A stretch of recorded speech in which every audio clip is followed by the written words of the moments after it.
Bueno, lo primero siempre a la hora de abordar cualquier tema es definir de qué estamos hablando. Entonces, para hablar sobre reactividad tenemos que saber de una manera bastante precisa a qué comprendemos por reactividad canina, porque en muchas ocasiones se llama perro reactivo al que no es un perro reactivo. En un principio lo que hay que entender es que la reactividad en los perros se relaciona con la intensidad a la hora de reaccionar en ciertas situaciones. Entonces se consideraría que el perro no es capaz de tener una gestión competente de estas emociones. Por tanto, esta dificultad en la autogestión pues va a provocar comportamientos relacionados con gruñir, atacar, etc. La respuesta reactiva se consideraría desproporcionada respecto al estímulo que ha aparecido, que puede ser de muchos tipos. En general, en la práctica, pues lo que vemos es un perro que reacciona impulsivamente, con bastante agresividad, hacia ciertos estímulos. Entonces hay gente que suele definir a su perro reactivo como que es dominante, como que se quiere imponer hacia otros, como que chulito o lo que sea. Entonces lo que habría que determinar es si su perro es dominante por ladrar a otros perros, cosa que es bastante contradictoria, porque el dominio es una relación entre dos individuos tácita y por tanto para que haya un dominante tiene que haber un subordinado, un sumiso. Entonces, dentro de lo que es un perro que está atado y ladra a un estímulo X, no puede haber una relación de dominio. Por otro lado, tenemos conductas de imposición. Precisamente las conductas de imposición, a las que podríamos definir como búsqueda de ese control social, tampoco corresponden con una conducta reactiva, porque precisamente la conducta reactiva es muy emocional y no se relacionaría con esa búsqueda de ese control social a la hora de imponerse a otros individuos u otras cosas. Eso tampoco tendría sentido en un contexto donde un perro realmente lo que tiene es miedo. Entonces, si la respuesta precisamente es de miedo, el perro no puede mostrar ese comportamiento que se esperaría de un perro que tiene tanta seguridad en sí mismo como para imponer su voluntad sobre otros. Entonces, la imposición o el dominio pues también quedarían descartadas de la ecuación. Y por otro lado tendríamos también la competitividad, que sería un conflicto entre dos individuos. Es un conflicto o donde dos individuos están compitiendo por algo específico. Tampoco tiene sentido el tema de la competitividad. Entonces, para no alargarnos mucho, pues simplemente lo dejaré en que es una respuesta desadaptativa ante un estímulo, relacionada principalmente con esas respuestas que son de miedo, agresividad o escape. Este tipo de cosas ya entran dentro de lo que sería analizar la propia situación. Entonces, bajo una perspectiva profesional, lo suyo es que lo primero que se haga es una anamnesis, pues que sería esa recopilación de información y ese diagnóstico a partir de todo el conjunto de información que tenemos para saber si se trata efectivamente de un problema de reactividad o de que el perro, pues por ejemplo, quiere buscar pelea o de que el perro pues tiene el problema X que tenga. Entonces, parte de cosas que tenemos que saber es el pasado del perro. El pasado puede darnos pistas para darnos esos matices de personalidad, dificultades que va a tener el tratamiento, o la hipersensibilidad que vaya a tener el perro, esa cronificación, etc. Pero ¿quién realmente lo que nos está diciendo quién es el perro? Es el perro. Porque muchas veces, en el momento en el que empezamos ya a cambiar ciertos patrones de cómo estamos manipulando al perro, de cómo nos comunicamos con él y ciertas cosas que hacemos para que el perro se encuentre mejor, vemos esos cambios que prácticamente muchas veces son incluso instantáneos. Lo primero siempre va a ser que el perro, antes que vea a un especialista en comportamiento, tiene que ir al veterinario para confirmar que no hay problemas físicos porque no se puede trabajar el comportamiento mientras el cuerpo no funcione bien.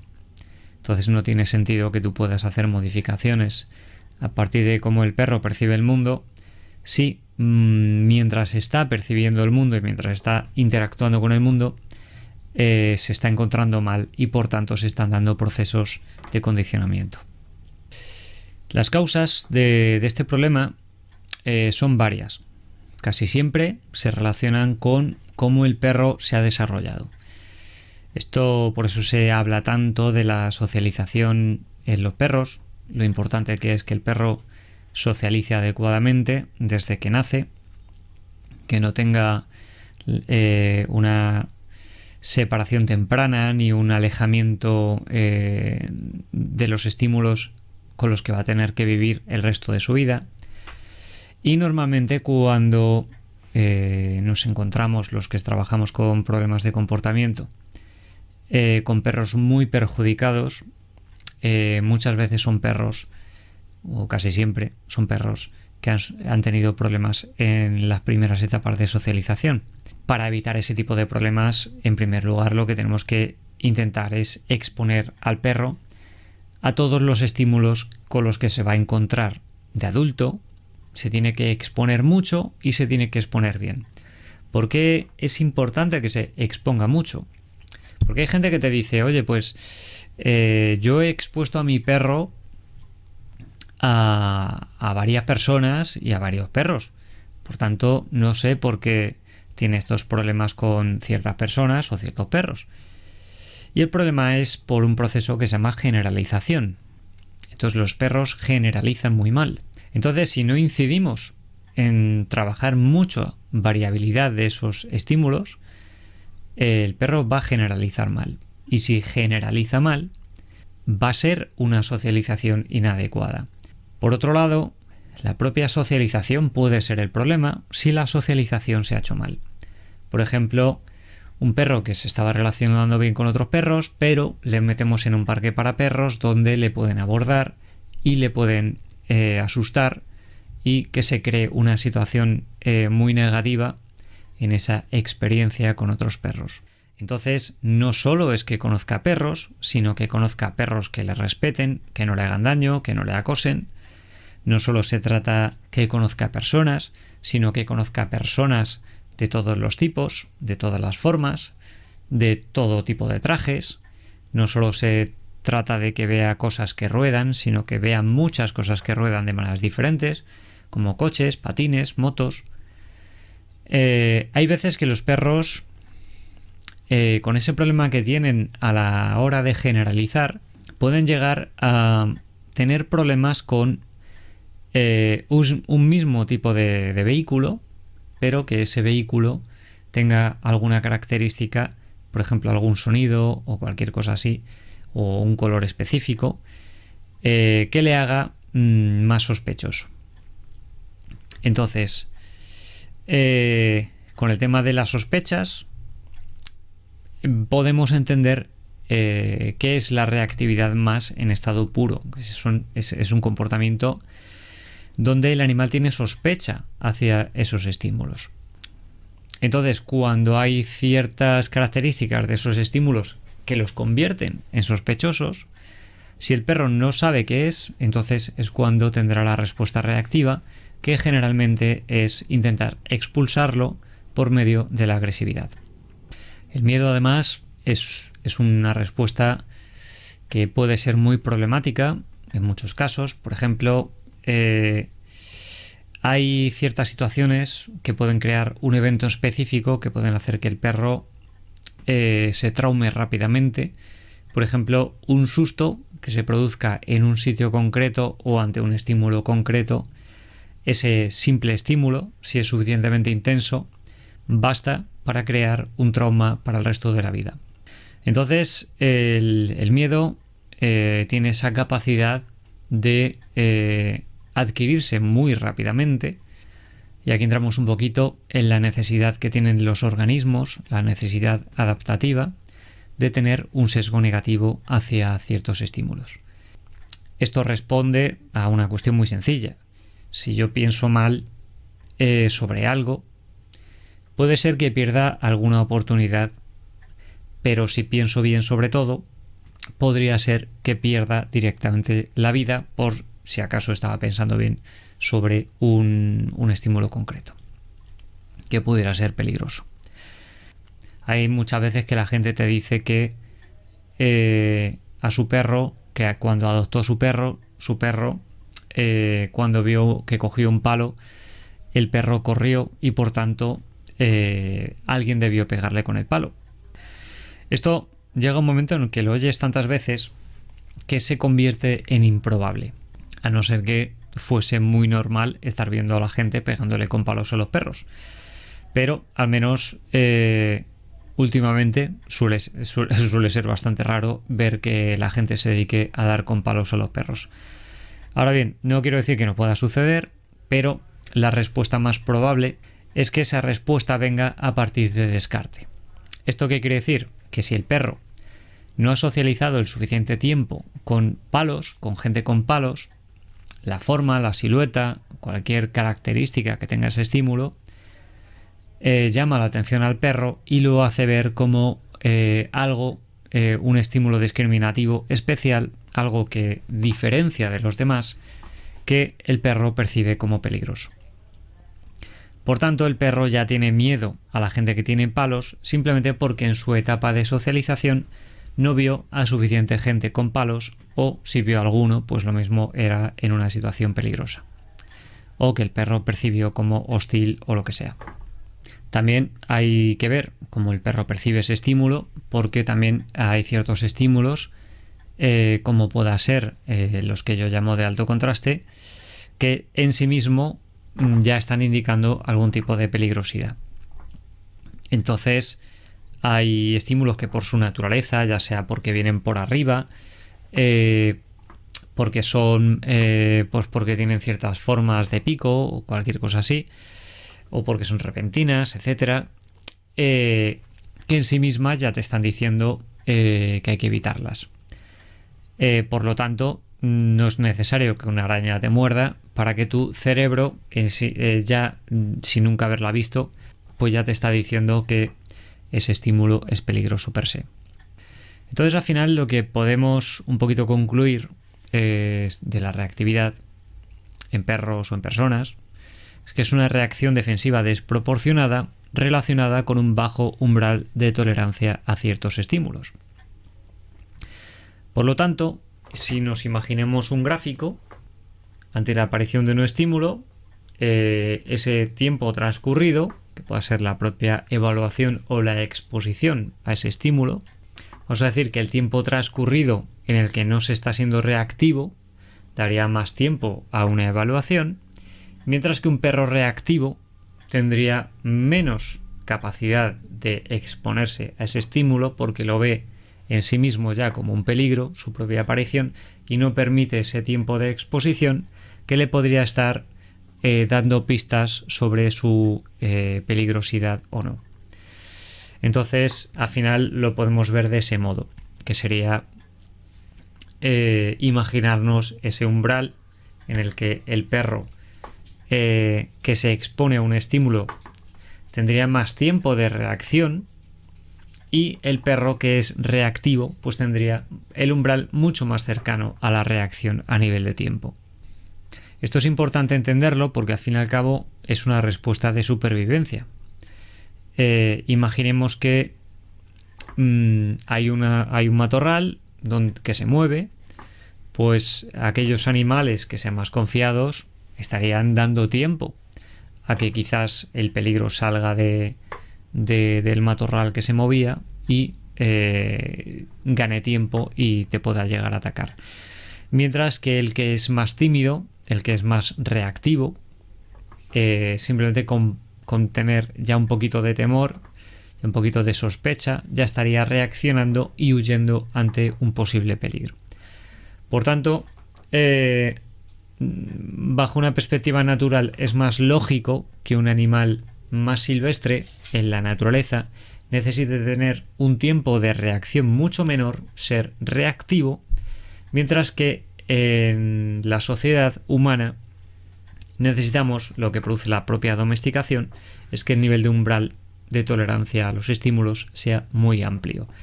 Por tanto, no es que el perro reactivo, el perro que muestra conductas reactivas, esté mal hecho, sino que el entorno en el que está es perjudicial para él siempre que sea un entorno doméstico. Esto, de algún modo, también lo podemos entender si entendemos de dónde surge la domesticación del perro.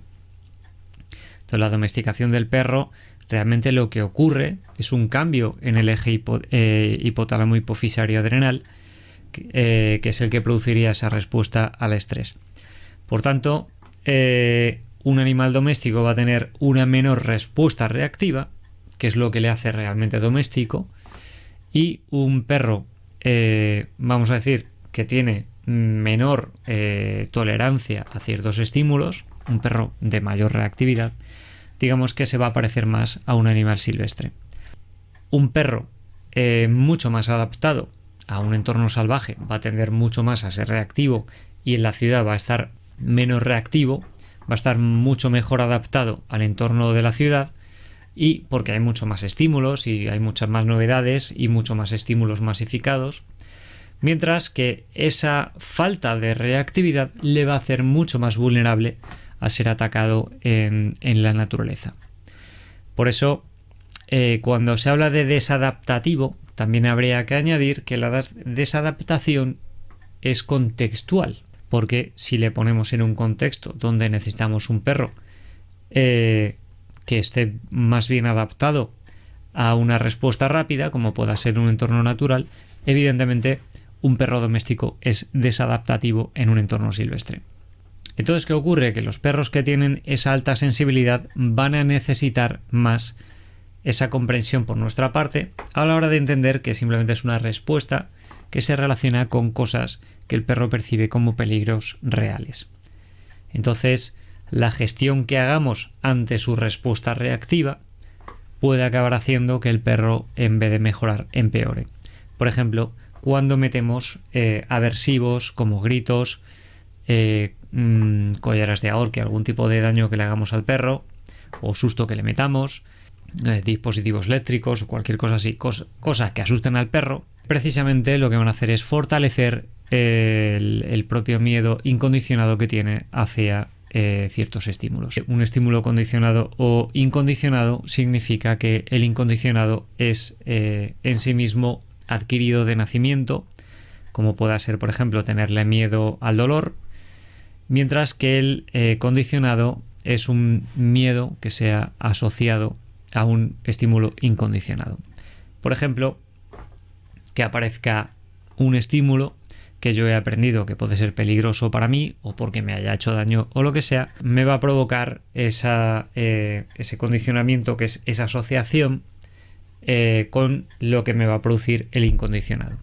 O sea, esto quiere decir que un cuchillo, cuando he aprendido que puede cortarme, puede asustar tanto como el propio corte en sí mismo. Tenemos una respuesta reactiva, y esa respuesta reactiva produce cambios en el comportamiento y también en el mundo endógeno o dentro del organismo. Por ejemplo, aparece alguien con un cuchillo y el cuerpo se tiene que preparar para decir, oye, que viene ese tío con un cuchillo y tienes que tomar medidas. Entonces ahí es cuando vamos a tener una respuesta al estrés.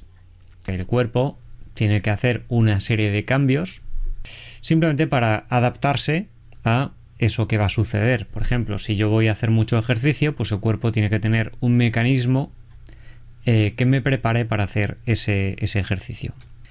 Entonces, ¿qué pasa? Que el sistema nervioso detecta que aparece un estímulo. Hay una parte del cerebro que, vamos a decir, monitoriza ese tipo de información, y a partir de ahí, a partir del valor que tenga, del significado que tenga ese estímulo, entonces el cuerpo entrará en defensa o no. Si evidentemente no hay nada por lo que ponerse en tensión, pues no hay nada que prepararse.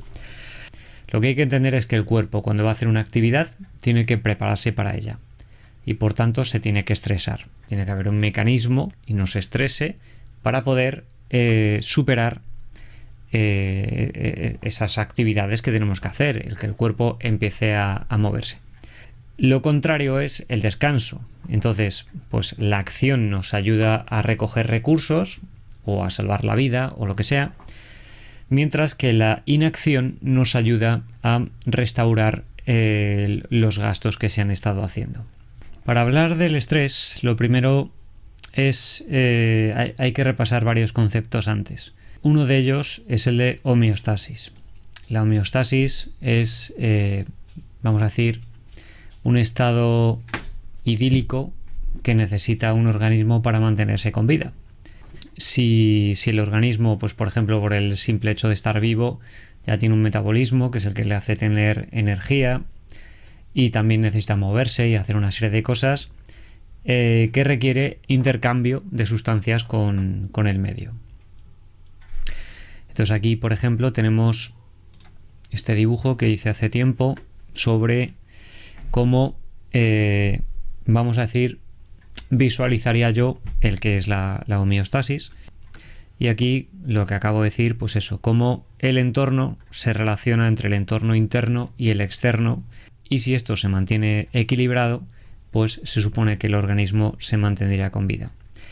Ahora bien, cuando el entorno estresa al animal, entonces todo este proceso pues va a modificarse, porque van a necesitarse más recursos, por ejemplo, más energía. Esa energía está en diferentes sitios y también se mueve dentro del organismo por diferentes procesos. En un principio, pues tenemos una serie de reservas. Vemos que el animal consumiría, también por parte de esas actividades, consumiría recursos. Esos recursos se metabolizan y se convierten también en energía que se acumula o, y una vez asimilada esa energía, pues se podría convertir en algún tipo de actividad o tanto para mantenimiento como para el propio movimiento del animal, para conseguir más recursos y de este modo cerrar el ciclo de la necesidad de mantener ese equilibrio por dentro. Luego, por otro lado, hablamos de que esta especie de equilibrio interno en cada animal es diferente.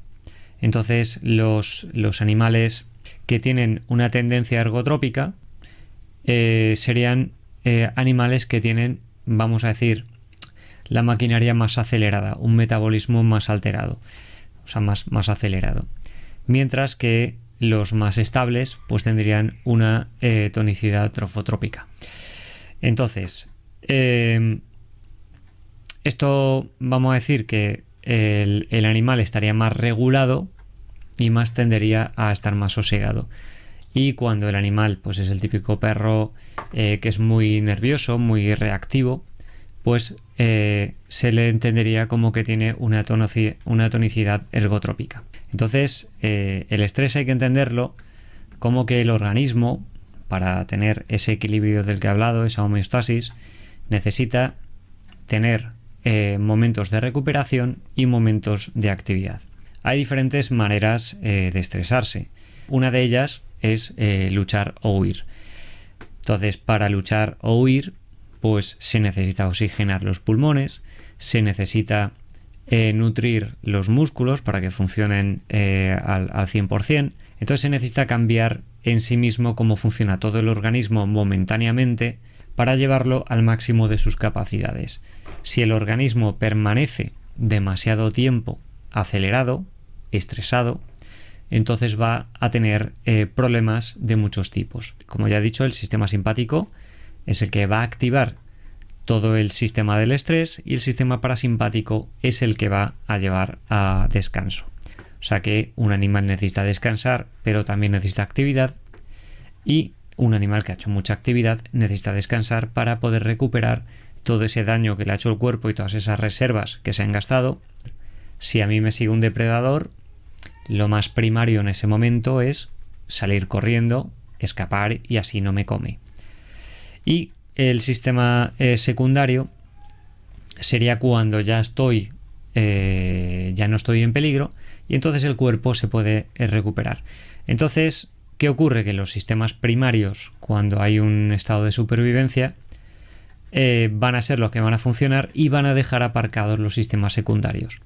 Entonces, cuando veamos un perro estresado, vamos a ver que sus sistemas primarios están activos, como los músculos, la temperatura, o sea, lo vamos a ver que el metabolismo está acelerado, pues por eso, porque está jadeando, dilatación pupilar, la musculatura, jadeos, etcétera. Mientras que los secundarios están paralizados. O sea, si el perro está muy estresado, probablemente no va a comer porque la comida entraría dentro del sistema secundario, que sería la recuperación, la asimilación de nutrientes. Entonces, cuando el perro está en un sistema primario, no está para recuperar nutrientes, sino para consumir los que ya ha metabolizado. Entonces, como estos cambios en la fisiología producen también cambios en el comportamiento, pues tenemos que ver por qué ocurre eso. Entonces, si ves a alguien que te dice que los perros se acostumbran a estar estresados, simplemente es falso. No puede ser. ¿Por qué no puede ser? Porque no puede ser que uno se adapte a adaptarse. Lo primero es entender de dónde empieza todo, ¿no? Cómo empieza todo. A nivel de que aparece un estresor, algo que asusta al perro. Normalmente suele ser un estímulo externo, aunque también hay estresores endógenos o internos. Entonces, ¿cómo ocurre ese proceso? Desde la parte fisiológica o neurofisiológica. Se recibe un estímulo, llegaría al tálamo y el tálamo mandaría información a la amígdala y la amígdala procesa esa información. A la vez, otras partes de la corteza, en este caso si estamos hablando de la corteza visual, mandaría esas señales por dos vías a la corteza prefrontal y ahí se analizaría esa información. Pero también la más rápida también hay vías que se dirigen de la corteza a la amígdala y de la amígdala a la corteza. Aquí hay algo interesante, que es que de la amígdala a la corteza hay más conexiones, el doble de conexiones, y por tanto se puede tener mucho más control emocional que de la parte cognitiva a la emocional. Y eso va a ser también muy importante a la hora de entender por qué una persona o cualquier otro animal que entra en pánico pierde tanto el control, y hasta que no baja, hasta que no se tranquiliza, le cuesta pensar con claridad. En esta parte de aquí, pues es donde estaría el hipotálamo, y aquí lo que hice, coger todo lo que sea parte del hipotálamo y la hipófisis, o pituitaria, que también se llama, la amplié, ¿vale? Y entonces aquí, pues para poder explicar que nos encontramos dentro del hipotálamo. Entonces, dentro del hipotálamo pues tenemos muchos núcleos, y es como el sistema nervioso se conecta por el sistema endocrino. El endocrino sería el de las hormonas y el sistema nervioso pues sería el de impulsos nerviosos o neuroquímicos. Entonces hemos quedado que la amígdala activa la respuesta de supervivencia, ¿vale? Para activarla necesita comunicarse con el hipotálamo. ¿Por qué? Además de con otra estructura que también hablaré ahora, porque esto ocurre en dos vías.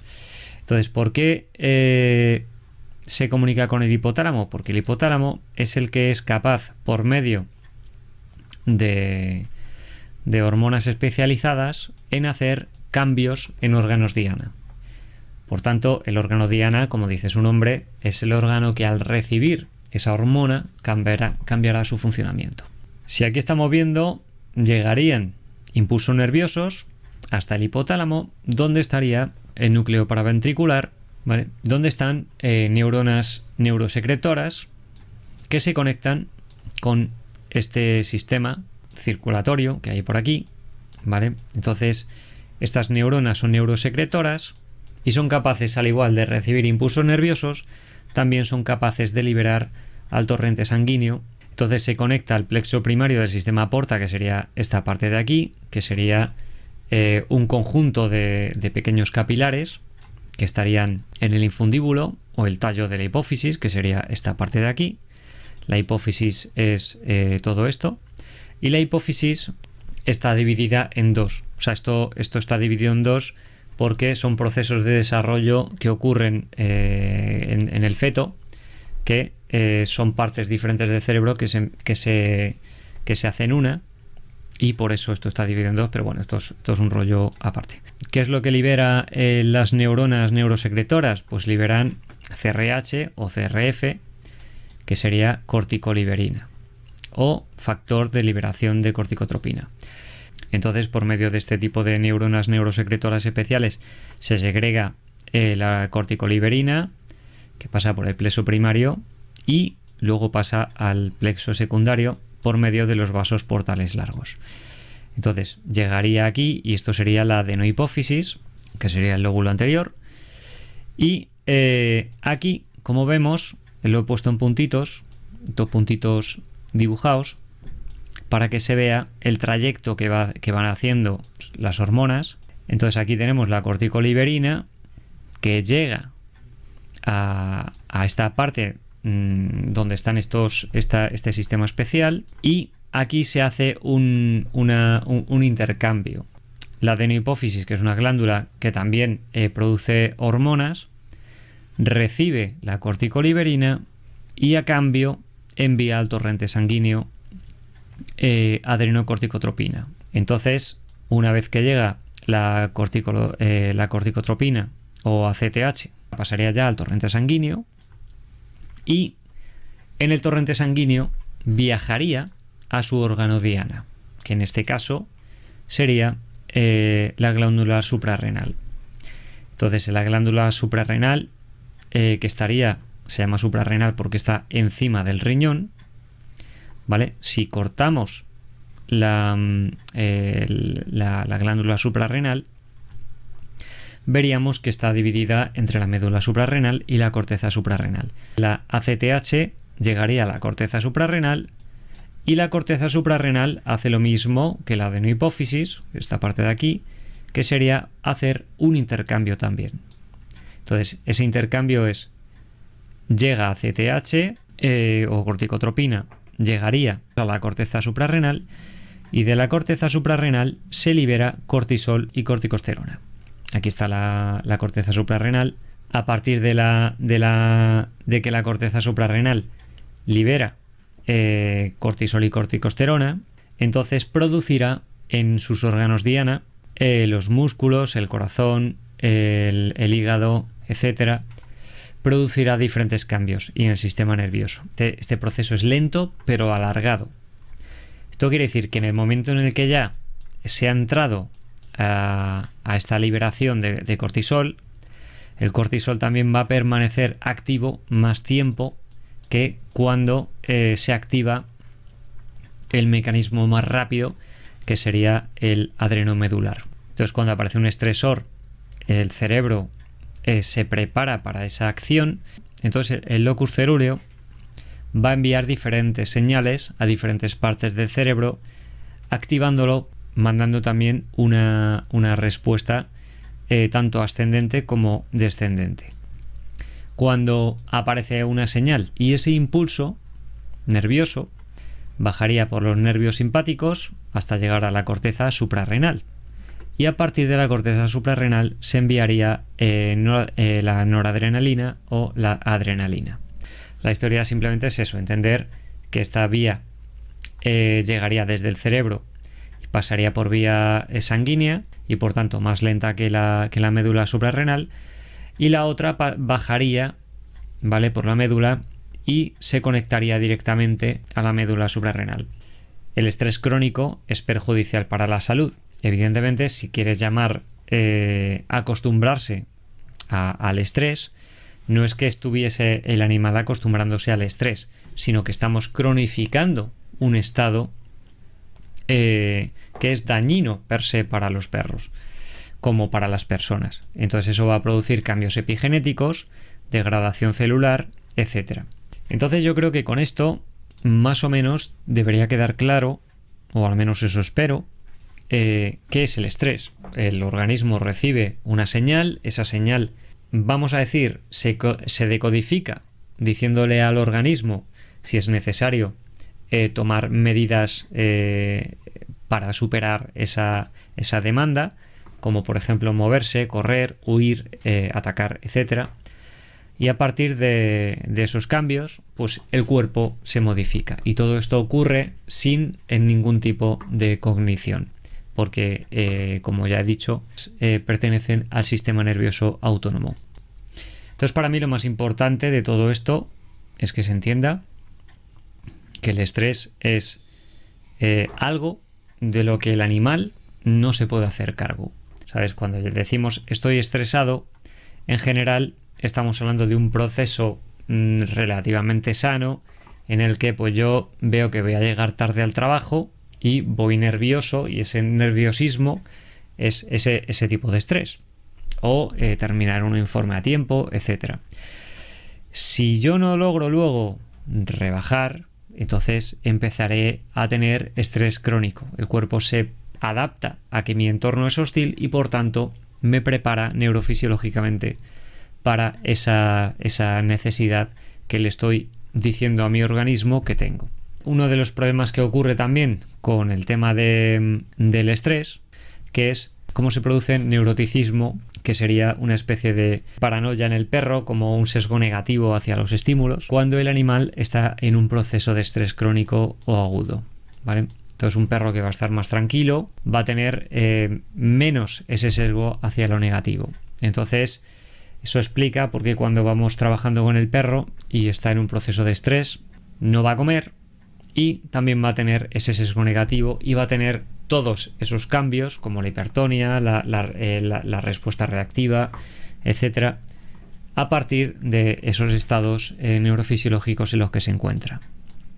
Por otro lado, hay problemas sociales, pues como el perro está en esos estados defensivos constantes, pues su sesgo es más negativo y enseguida muestra reactividad o agresividad hacia otros perros, o tiene conductas de expulsión por ese sesgo negativo. Entonces, ¿qué pasa? Que el perro se pone a atacar a otro perro porque está reactivo, porque está nervioso y no confía en otros individuos, porque tampoco se para a procesar, por lo que te digo, porque su respuesta cognitiva está muy inhibida debido a la respuesta emocional, y por tanto eso también hace que el receptor de esa señal también pueda reaccionar defensivamente.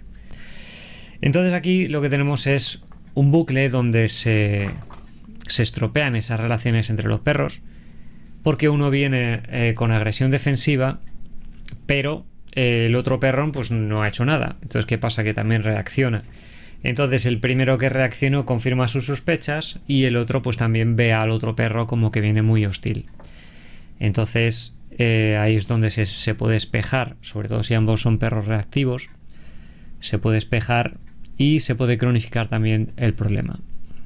Luego la respuesta reactiva, como también se puede relacionar con otro tipo de respuestas, no solo la respuesta agresiva, aunque nosotros la asociamos más a una respuesta agresiva, pero realmente estamos hablando de una reacción, por eso es reactivo de reaccionar.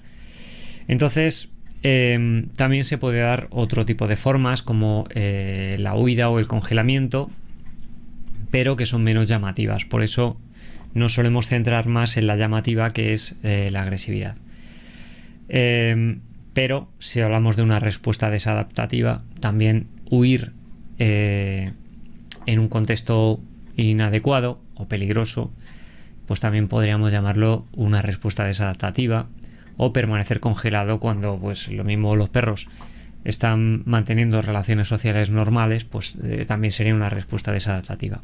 Entonces, ¿qué ocurre? Que cuando el perro aprende la respuesta relacionada con la agresividad, puede coger esa herramienta que le ayuda a superar el miedo base hasta cierto punto, porque el perro sigue teniendo miedo, pero se da cuenta de que por medio de sus acciones puede manipular los eventos. Entonces, ahí es donde se suele instrumentalizar la agresividad. Esto probablemente da esa impresión, que a veces es tan irritante, de perro que se suele llamar perro chulito, que es el perro que parece que va ladrando, pero en el fondo parece que se lo está pasando bien. Y eso es porque en general son perros que han instrumentalizado su agresividad, porque han visto que con su comportamiento hostil son capaces de coger algún tipo de control, que es lo que necesitan para superar sus miedos. Entonces, lo más importante es entender que el perro no es que haya superado el problema, el perro sigue siendo temeroso, pero por eso esto hay que explicarlo bien, porque si damos por hecho de que el perro, como muestra agresividad, es que ha superado el miedo, entonces vamos a cronificar más el problema. Entonces, que el perro utilice como una manera de gestionar su miedo la agresividad no quiere decir que el problema se haya solucionado. Entonces hay que tener mucho cuidado con dar por hecho que los perros que instrumentalizan la agresividad han superado el problema y les podemos meter más caña, porque entonces les vamos a volver a llevar a estados mucho más viscerales o anteriores, en el caso de que el perro, por ejemplo, haya mejorado. Entonces, esto explica por qué los perros que son más miedosos, como no son capaces de modificar el entorno, porque se quedan congelados, permanecen mucho más tiempo o tienen, vamos a decir, más dificultades para superar sus miedos, precisamente porque ellos se ven más en indefensión. Normalmente, o muchas veces, lo que ocurre es que se trabaja la reactividad desde los síntomas, pero no desde las causas. Entonces, ¿cuál suele ser uno de los problemas en el mundo del perro? Pues que se suele trabajar esos síntomas, y esos síntomas normalmente son esos ladridos o esas conductas que nosotros no deseamos. Entonces, ¿qué se suele hacer muchas veces? Pues se regaña la conducta. Muchos profesionales utilizan aversivos como gritos, collares de castigo, ya sea de estos que pegan sustos, eléctricos, de ahorque, etcétera, para cortar esa conducta indeseada. Entonces, ¿qué pasa? Que como sabemos que la conducta es un síntoma y no la causa, yo suelo explicar que el equivalente sería como cuando alguien, por ejemplo, tiene un cáncer y, por ejemplo, le salen manchas y la persona pues iría al centro de estética a que le borre las manchas. Entonces, aparentemente, como los síntomas ya no los está viendo, pues parecería que se ha curado, pero dentro se está fraguando una enfermedad más grande. Pues esto es algo parecido a lo que es la reactividad canina. Yo puedo hacerle daño al perro hasta tal punto de forzarle a no responder a ciertos estímulos. Pero esto no quiere decir que haya resuelto el problema, sino que resuelto el síntoma. El problema está ahí. Entonces el perro puede aprender que que si actúa en ciertas situaciones, el dueño le va a gritar, le va a pegar tirones en el cuello o le va a hacer algún tipo de daño. Entonces el perro se puede ver inhibido en ese aspecto, pero su problema está ahí latente. Además, puede estarse acumulando una cierta frustración y por tanto ese cáncer, esa percepción que tiene el perro, que realmente es el problema sobre los estímulos, pues puede estar acumulando además más tensión y que a largo plazo el perro pueda ser más peligroso. Aparentemente habría arreglado el problema, pero en realidad el problema simplemente está maquillado porque el perro no está expresando lo que pasa por dentro. Entonces, si entendemos bien cómo funciona el estrés, sabremos que cuando el animal se enfrenta a aversivos, su cuerpo va a reaccionar percibiendo que hay peligro ambiental que está detectando por medio de cómo el perro está percibiendo una situación hostil. Siempre que utilice violencia con el perro, lo normal es que acabe teniendo consecuencias mucho más graves de lo que yo estaba intentando parar. El condicionamiento clásico es cuando un estímulo neutro se empareja con un estímulo incondicionado.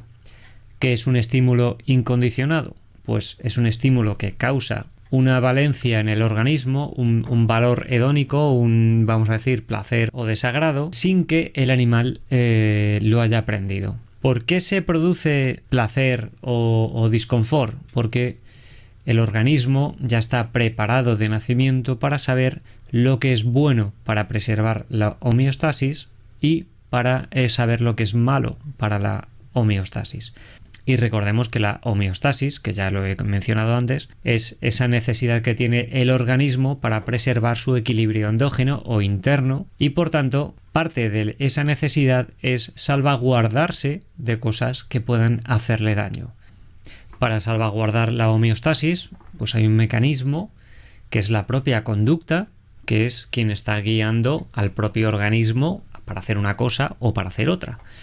Esa pulsión conductual la llamamos alostasis. La alostasis es como el organismo ya está predefinido para buscar la homeostasis. Y esto ocurre evitando lo malo y yendo a por lo bueno.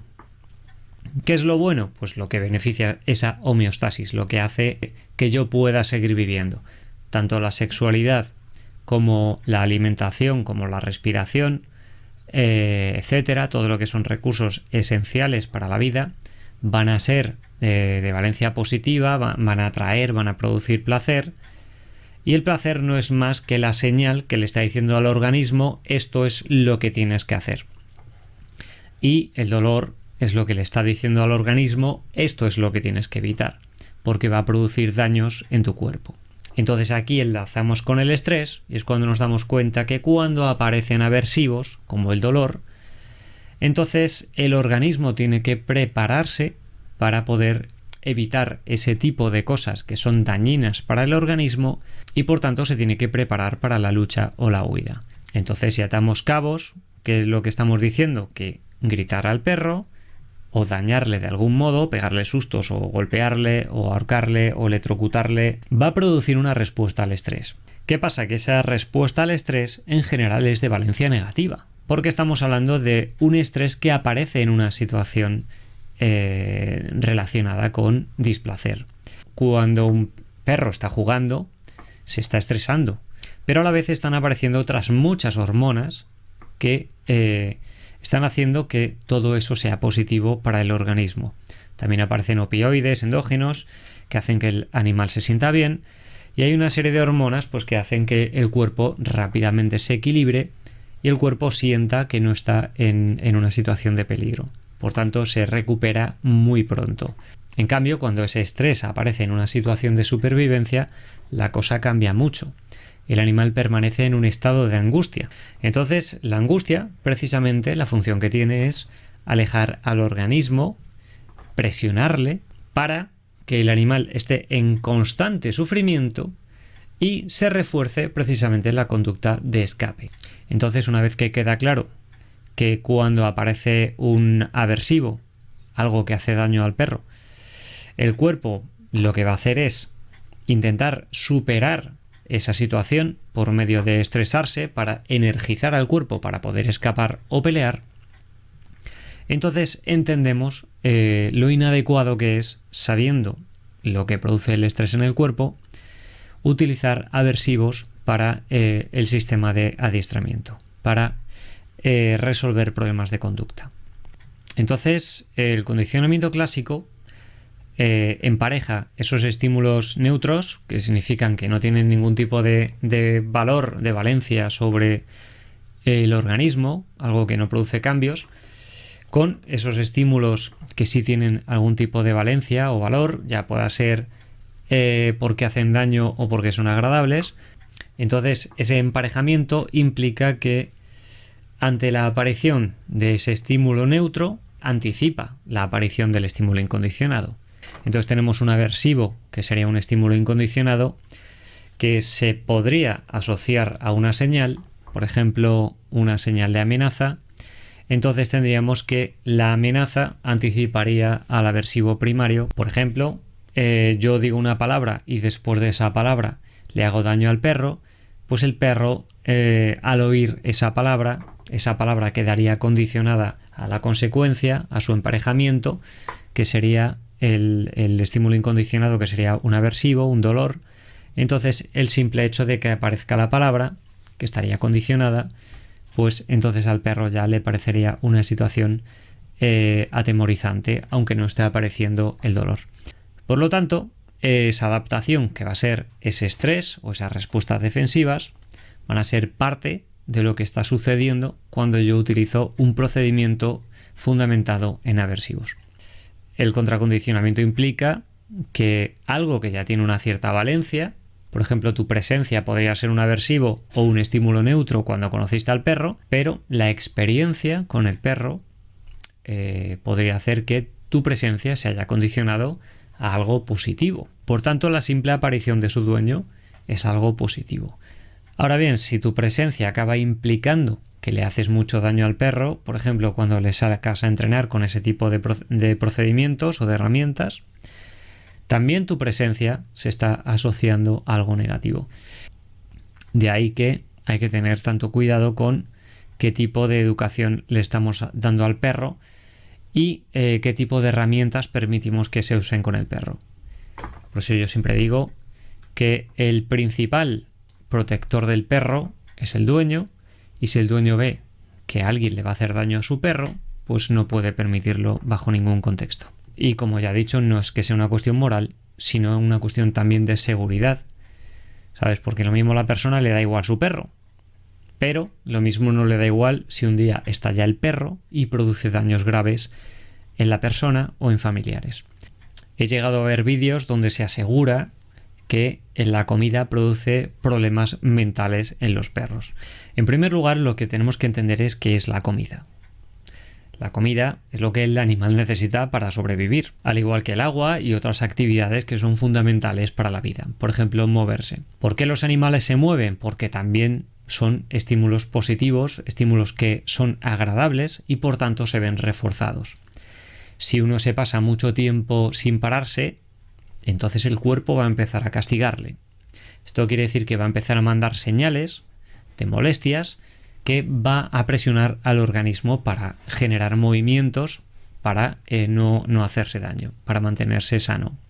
¿Esto qué quiere decir? Pues que por un lado se refuerzan conductas y por otro lado se castigan conductas. Entonces, ¿qué es el castigo y qué es el refuerzo? Pues el refuerzo es lo que hace que una conducta tienda a repetirse, y el castigo es lo que hace que una conducta tienda a desaparecer o a convertirse en otra cosa.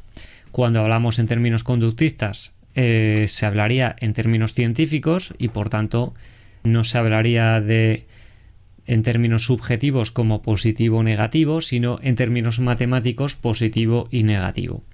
Entonces, el refuerzo positivo implica la aplicación, por tanto, más es el término matemático, positivo implica aplicar. Entonces se aplicaría algo que hace que la conducta se refuerce.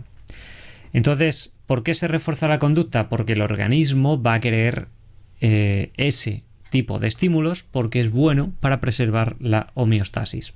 Entonces, cuando hablamos de refuerzo negativo, lo que se está es retirando algo que el animal no quiere y por tanto con esa retirada es la que produce el refuerzo.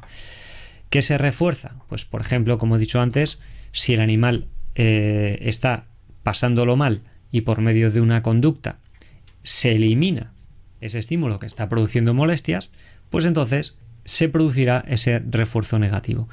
El castigo positivo sería algo que se aplica, por ejemplo, dolor, malestar de algún tipo o lo que sea.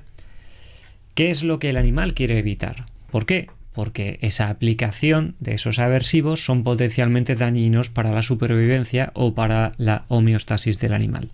Y el castigo negativo es algo que se retira que el animal sí quiere. Y eso produce displacer en el animal. Entonces, si entendemos un poquito cómo funciona esto, veremos que en general no podemos, vamos a decir, aislar al perro de castigos, porque tanto refuerzos como castigos se están dando constantemente.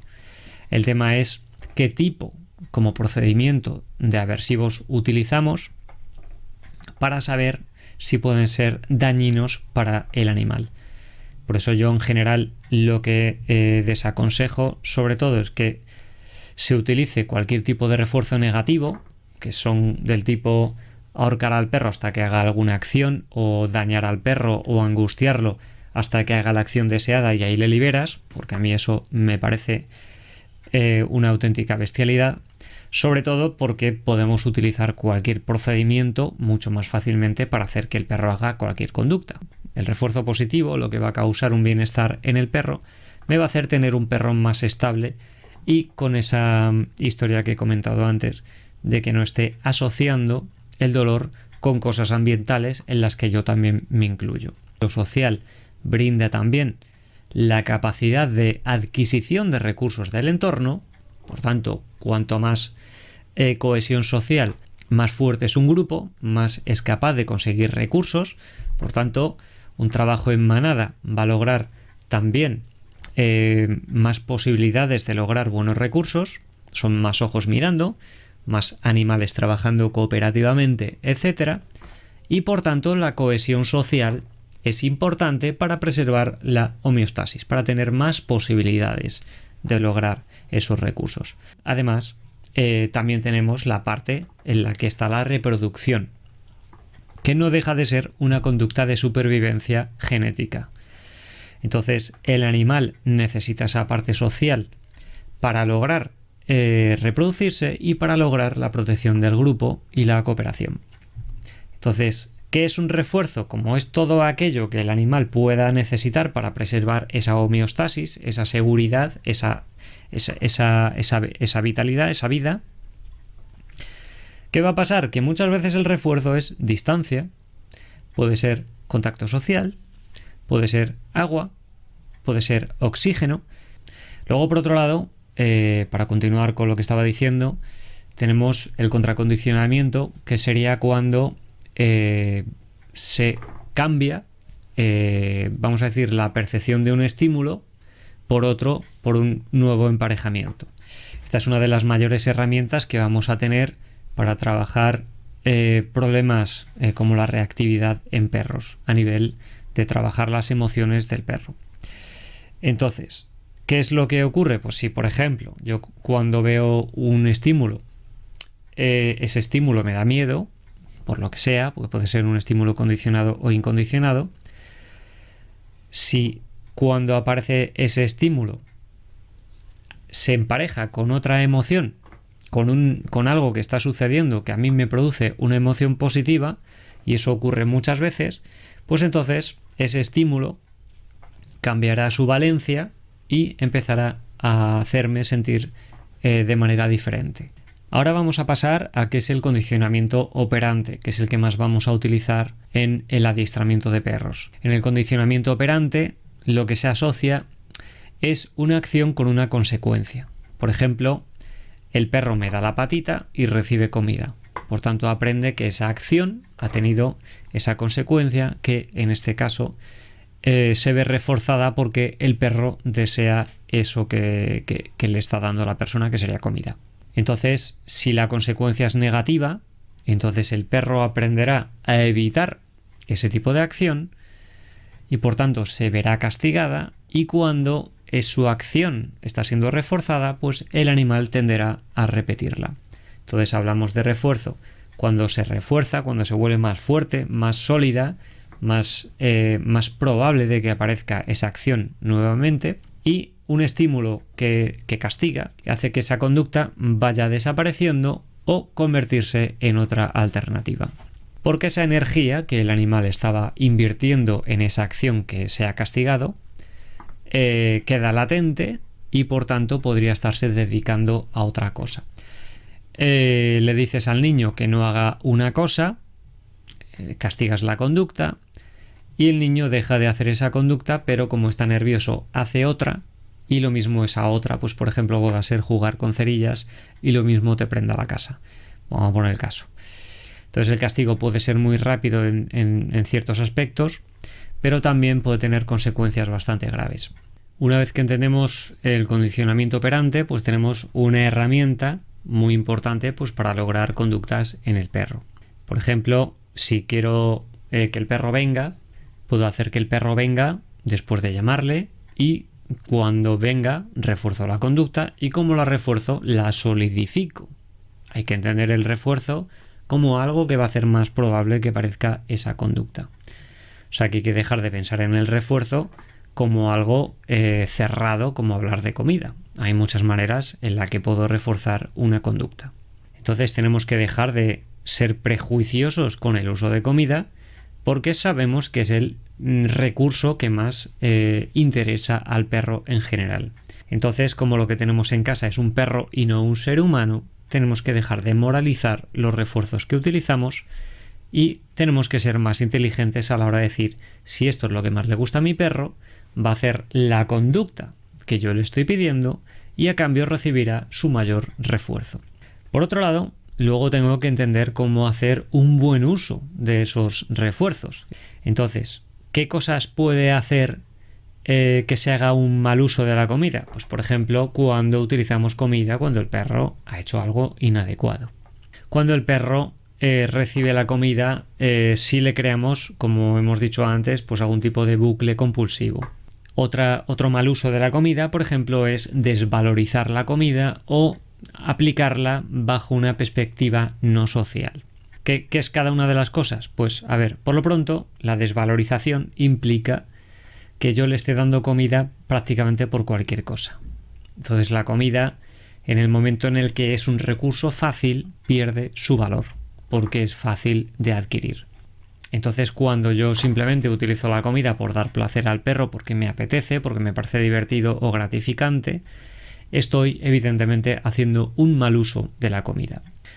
Otro mal uso habitual y que también es muy perjudicial es cuando yo, por ejemplo, utilizo la comida como cebo, que aunque el cebo puede ser positivo para inducir el principio de algunas conductas, por ejemplo, al principio de algún entrenamiento, el cebo me convierte como un repartidor de recursos y no como un ente social.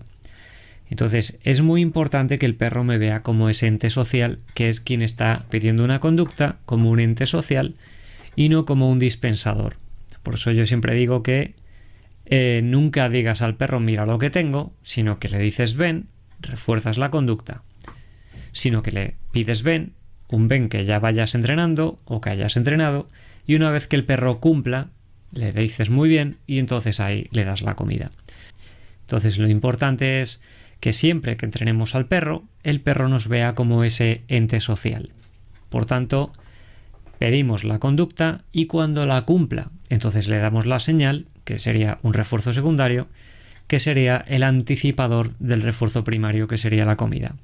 Por tanto, pido la conducta, el perro la hace, cuando cumple la conducta en el momento preciso doy la señal, por ejemplo, muy bien, y cuando le dé la señal, tranquilamente saco la comida y se la doy.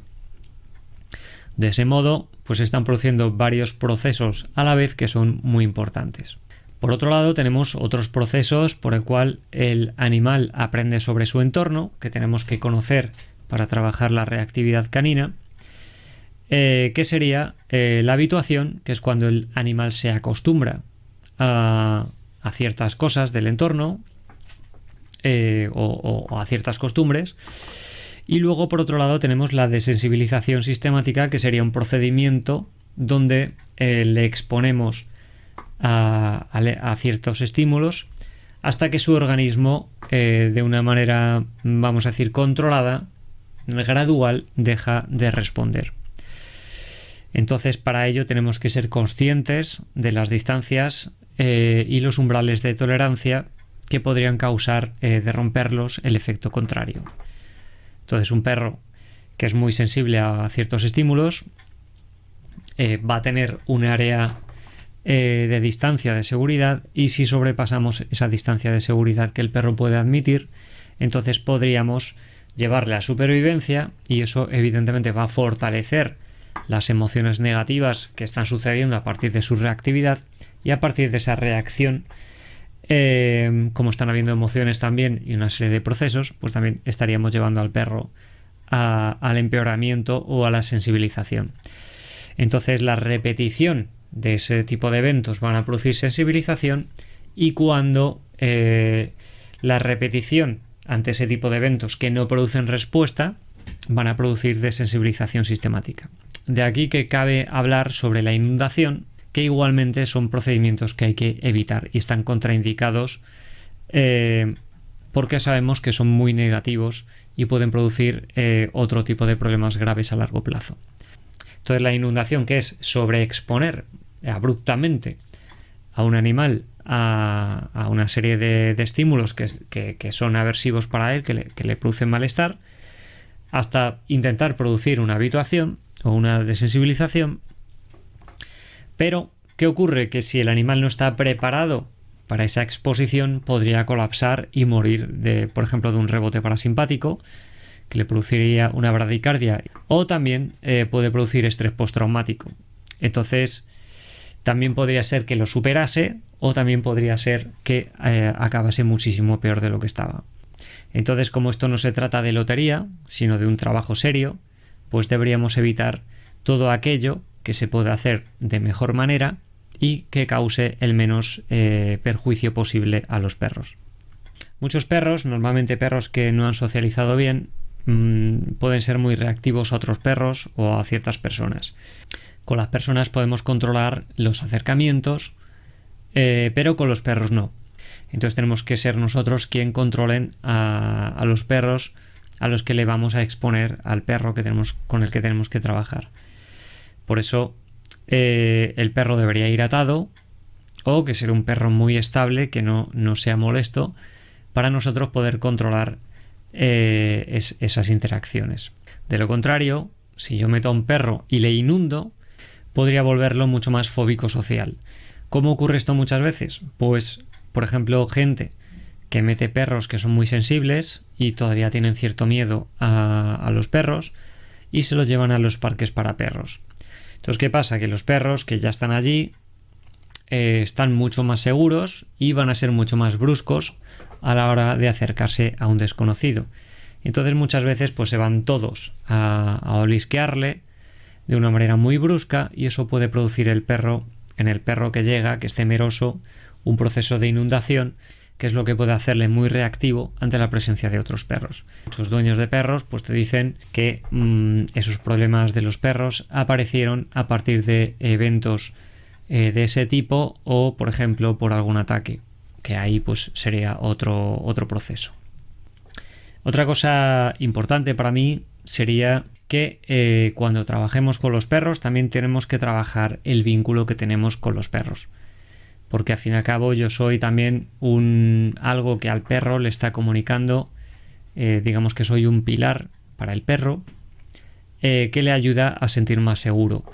Si yo me veo inseguro, pues va a ser más normal que el perro se sienta inseguro, y si yo voy tranquilo por la vida y me muestro con seguridad y reacciono bien ante los problemas que vayan surgiendo, pues yo le estoy comunicando al perro de una manera indirecta, por medio de mi comportamiento, que todo está bastante bien. Y como el perro va a condicionar también mis estados emocionales con lo que sucede, por medio de esa observación social, pues así también se condicionan cosas, ¿no? Si a mí me ve, por ejemplo, asustado ante un evento, pues lo más normal es que el perro tenga ese contagio emocional y también coja miedo a ese evento. Entonces, a lo que voy con esto es que las respuestas emocionales son muy contagiosas. Y luego, por otro lado, si necesitamos tener a un perro con más control, necesitamos también que el perro esté más vinculado con nosotros. Por tanto, tenemos que trabajar también mucho la obediencia.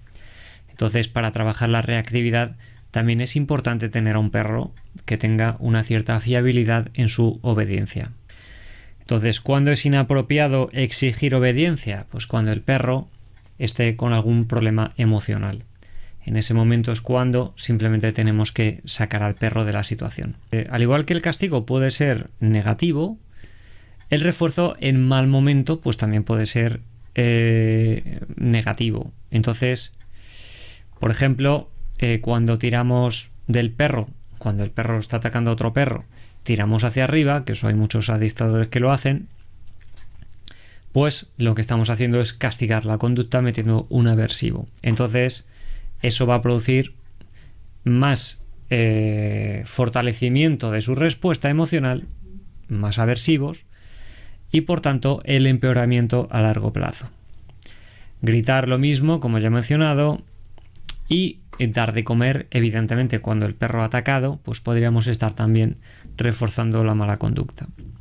Por otro lado, si la comida yo la utilizo para desfocalizar al perro, pero tampoco expongo al perro a ese estímulo, entonces la comida tampoco estará siendo útil. Tampoco será inútil, pero tampoco estaré viendo probablemente cambios, porque el animal necesita exponerse sistemáticamente a aquello que le produce esas respuestas emocionales, pero tiene que hacerlo desde esa perspectiva del contracondicionamiento, para que el perro, una vez que se exponga a ese estímulo, pues empiece a tener emociones positivas.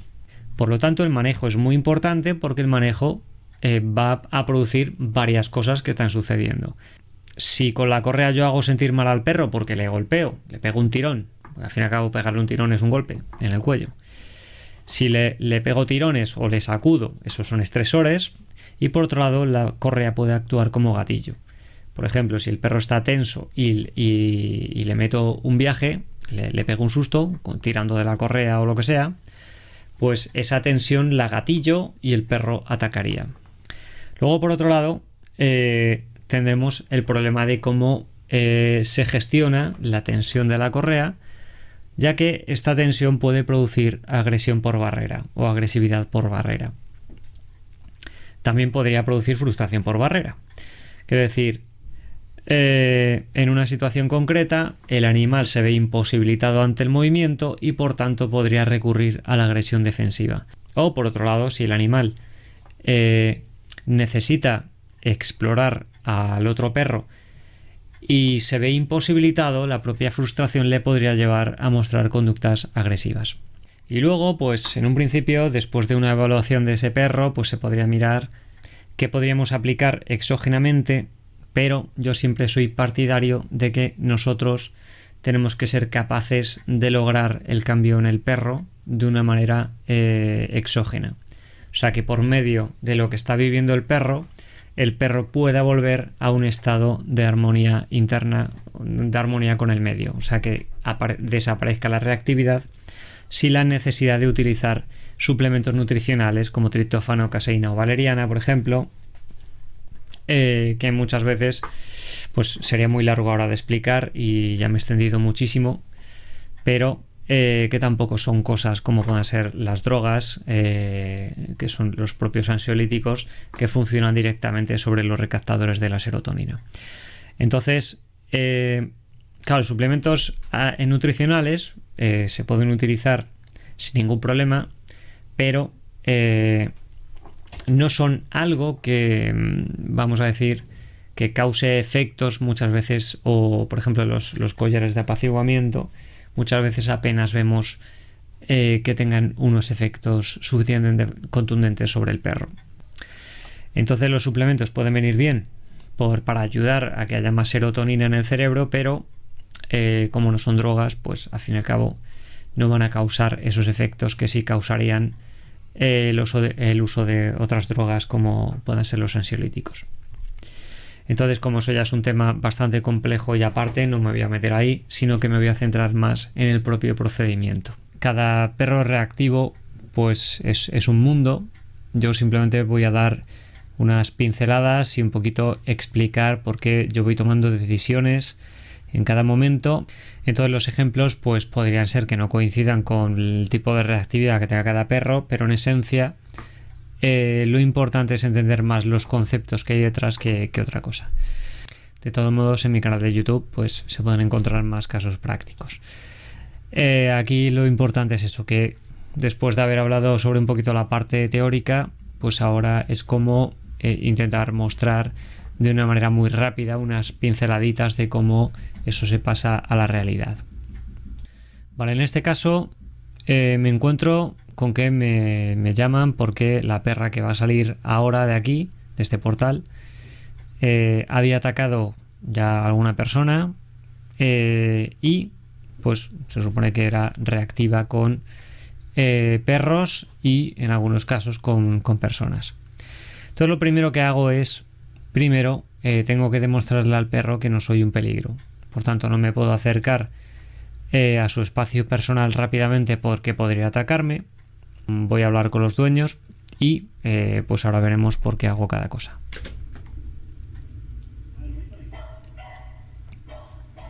Pues aquí lo principal es decirle al perro que yo no soy un peligro para él y por tanto lo primero que hago es no mirarle. Aquí le doy la vuelta. En cierto modo, también aquí los dueños o la dueña ha cometido el error de que si el perro no tiene bozal me ha acercado al perro demasiado rápido, pero yo por medio de resolver la tensión dándome la vuelta y yendo hacia otro sitio y comportándome con naturalidad, vamos a decir que a la perra no le está llegando ningún tipo de estímulo que le diga que tiene que ser agresiva conmigo. Ahora, pues yo tengo un trozo de jamón de york, un trozo de pavo concretamente. Cuando veo que está suficientemente cerca, como es ella quien se ha acercado, pues yo aprovecho que está suficientemente cerca como para ofrecérselo. Entonces veo que le llama la atención, se lo doy y resuelvo abriendo espacio. Entonces no permanezco en su espacio, sino que me convierto en algo atractivo para el perro después de haber mostrado que no soy un peligro para él previamente. Yo sigo moviéndome relajadamente con los dueños, mostrando que no pasa nada, que no soy un peligro para el perro y demostrando que todo va bien. Aquí, como veo que la perra es proactiva a la hora de comunicarse conmigo, pues yo le demuestro que estoy de buen rollete, que se le demuestro simpatía. Y ahora entro en modo dirección. Entonces, empiezo a demostrar a la perra, o sea, empiezo a llamarla y de ese modo empiezo a entrar en un plano social con el perro. Y aquí simplemente pues procuro no mirar a la perra para eliminar la tensión que se pueda generar.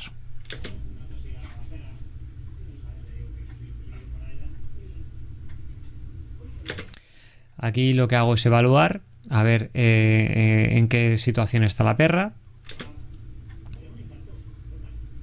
Vale, le acerco la mano y se la quito, que es una manera de mostrarme amistoso con el perro, para que me huela, pero a la vez no ser quien le atosigue.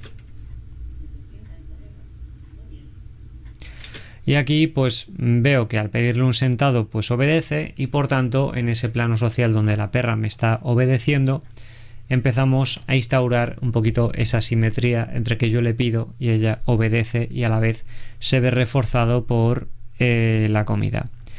El hecho de que yo use este procedimiento pues implica también que la comida se está asociando a mí, ¿sabes? Se está asociando a que yo le estoy llevando a un sesgo positivo porque están sucediendo cosas positivas, se está sintiendo bien y a la vez soy yo el que le está induciendo esa calma y esa alegría. Es aquí lo que hago es comunicarme con la perra mostrando mucha confianza, ¿vale? Pidiéndola algo y cuando obedece entonces la refuerzo. Entonces mi respeto primero abre ese canal, la perra baja las defensas y a la vez ahora entramos en esa cooperación donde la conducta se va viendo reforzada. Entonces, como vemos, evito acercarme demasiado a ella hasta que ya no esté preparada. Entonces el contacto es distendido y es amistoso. Entonces esto es un poquito para romper la tensión del principio con un perro que está siendo reactivo hacia una persona. Entonces, como tengo que hablar de muchas cosas, pues voy a ir más rápido. Y estar tranquilamente a tu lado. Vale, entonces esta perra pues es muy reactiva también a los vecinos.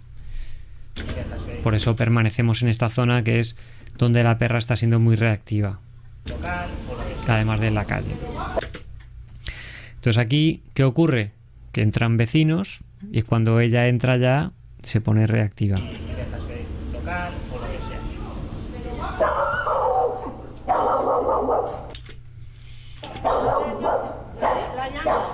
Vale, entonces aquí ahora me hago cargo yo. Vale, y lo primero que hago es llevar a la perra a que me siga en armonía. Entonces ahí lo que estoy haciendo es le estoy quitando valor a eso que está haciendo, lo estoy llevando, lo que yo llamo llevarlo a la irrelevancia, y ahora es donde le voy a llevar yo a diferentes procesos. En primer lugar, como ya he estado trabajando con la perra previamente, sabe qué significa que ella me vaya obedeciendo, por tanto, le interesa ahora mismo más el refuerzo que yo tengo a reforzar su conducta de atacar a los vecinos. Muy bien. Aquí es donde podemos utilizar.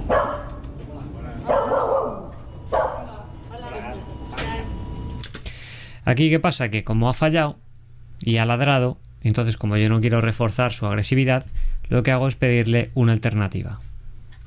Muy bien. Entonces ella sigue focalizada en mí, ha visto a los vecinos. Esto. Aquí vemos como ella, como emocionalmente, está muy activada por lo que ha visto de los vecinos. La mordida que tiene es bastante fuerte. Hemos acabado. Esto lo que explica. Por ahí. Pero en ningún momento la regañamos ni nada, ¿no? Claro. ¿Vale? Entonces aquí les estoy explicando lo contraproducente que es regañar al perro, porque podría incrementar, por lo que he dicho antes del condicionamiento clásico, podría incrementar su hostilidad. ¿Por qué no se le.?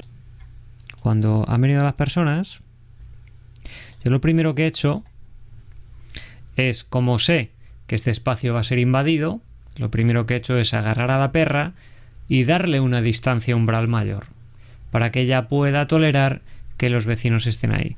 Si yo hubiese intentado este ejercicio estando pegados al portal, probablemente la perra no hubiese tolerado estar tan cerca de los vecinos. Entonces aquí lo primero que hago es cojo a la perra suavemente para no gatillar más agresividad, o sea, para no fomentar más agresividad y para que tampoco se cree una situación violenta, para que no se refuerce esa conducta. Entonces vemos que la agarro suave y mi comportamiento es relajado. Eso también le está diciendo que yo estoy alegre y estoy contento, y a la vez que mi foco está en otra cosa. Muy bien. Aquí es donde podemos utilizar. Y aquí utilizo un tipo de autoridad que es muy clara, pero a la vez es relajada. No estoy mostrando un tipo de autoridad basada en la fuerza, sino en, hey, estate quieto, es una exigencia, pero no es una exigencia hostil. Muy bien. Esto. Hemos acabado. Entonces, si volvemos a ver, aquí estaba su espacio personal. Abro lo suficiente, voy calculando a ver la tolerancia que tiene la perra, y como tiene tolerancia suficiente, me da tiempo a mí para tenerla focalizada en mí, mientras yo sé que ella es consciente de estar viendo a las personas. Me muevo tranquilo también, eso también permite hacer más tiempo. Si yo fuese muy rápido, pues el perro acabaría pronto la acción y tendría que volver a iniciar otra petición para que el perro haga algo otra vez para mí, porque si no le voy a permitir que focalice y todavía no está suficientemente preparado como para que esto lo supere bien. Pues aquí, ¿qué pasa? Que yo estoy explicándole a los dueños el tema, la perra ha focalizado y ahí yo tendría que haber contracondicionado, pero no he sido consciente de que aquí se estaba abriendo una puerta o lo que sea. Entonces, ¿qué ocurre? Que como este hubiese sido el momento preciso para ya dar la señal contracondicionada, por ejemplo, decirle muy bien, simplemente por presenciar al vecino. Entonces, como vemos, va a dar unos segundos donde se empieza a sobrepasar el umbral hasta que ladra. Entonces ya ha estallado. Entonces, ¿ahí qué me toca hacer? Rectificar la propia reactividad.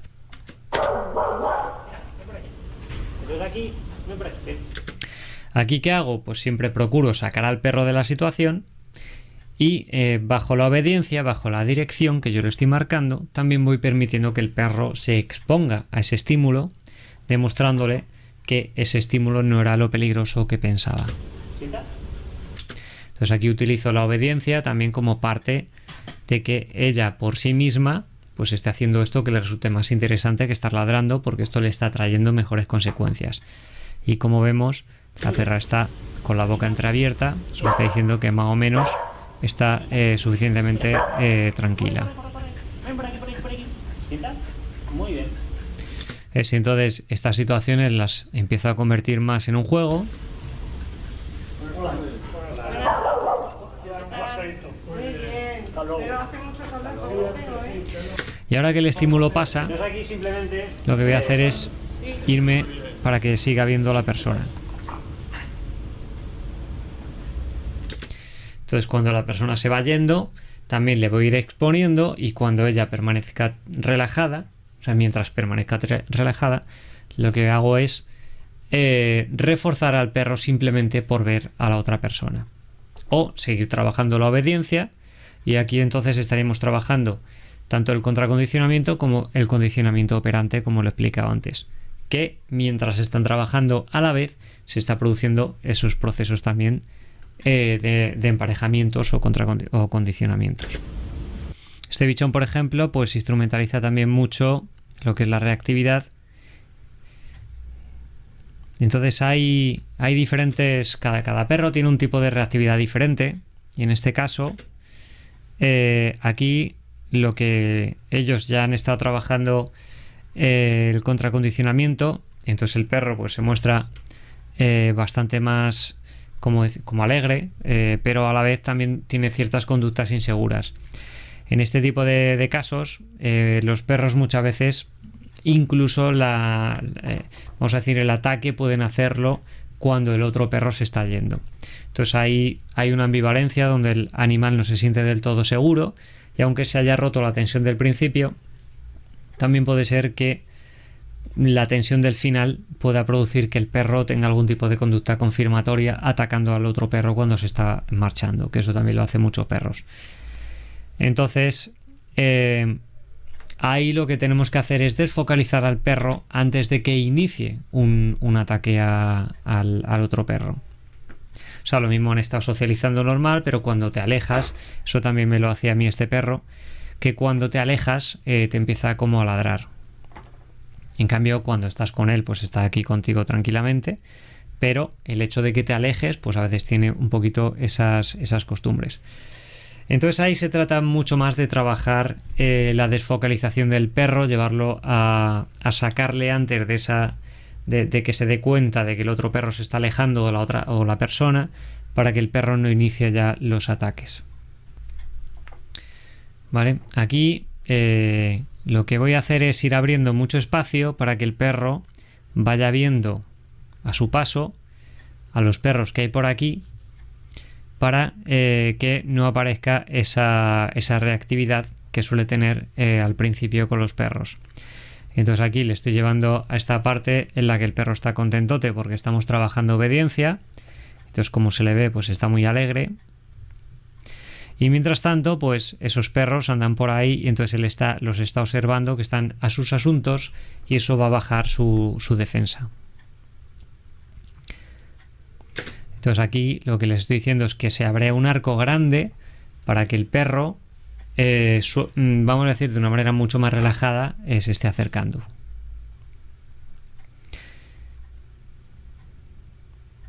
Pues aquí, como se está focalizando, yo lo que he hecho es señalar la focalización. Esto es lo que sería contracondicionar. ¿Qué pasa, Arrillino? ¿Ves? Ahí he dado la señal. Vuelvo a repetir. Moviéndome tranquilo. Se ha focalizado. ¿Qué pasa, Arrillino? Muy bien. Estiro los besitos y doy la señal. Entonces él sabe que va a venir algo bueno.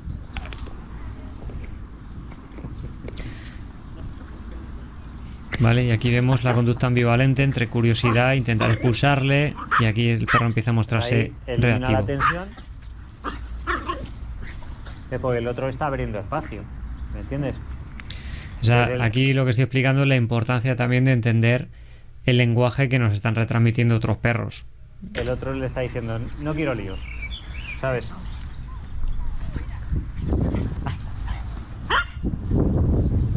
Mira, el salado de antes.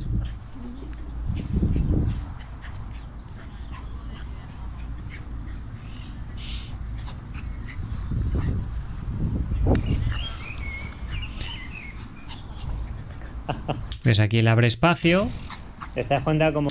pero a la vez va haciendo una evaluación activa. Por un lado busca escape y por otro lado hace esta conducta de evaluación activa, que es lanzarse hacia este perro para ver si consigue amedrentarle o ver qué pasa. Al tener... Cuando el otro se ha dado la vuelta, vemos cómo reacciona rápidamente con la mirada. ¿Te das cuenta cómo? Ves ahí la mirada, actúa de control. Al tener la capacidad de moverse, ya... Vemos este perro que está muy tenso, su manera de tensarse, vemos aquí cómo está estallado.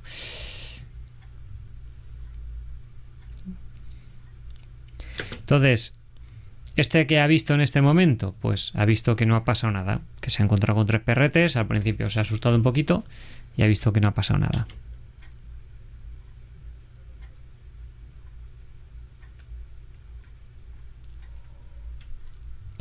Entonces ahí no sé muy bien por qué se le ha dado de comer, pero probablemente no había, a no ser que haya hecho una obediencia.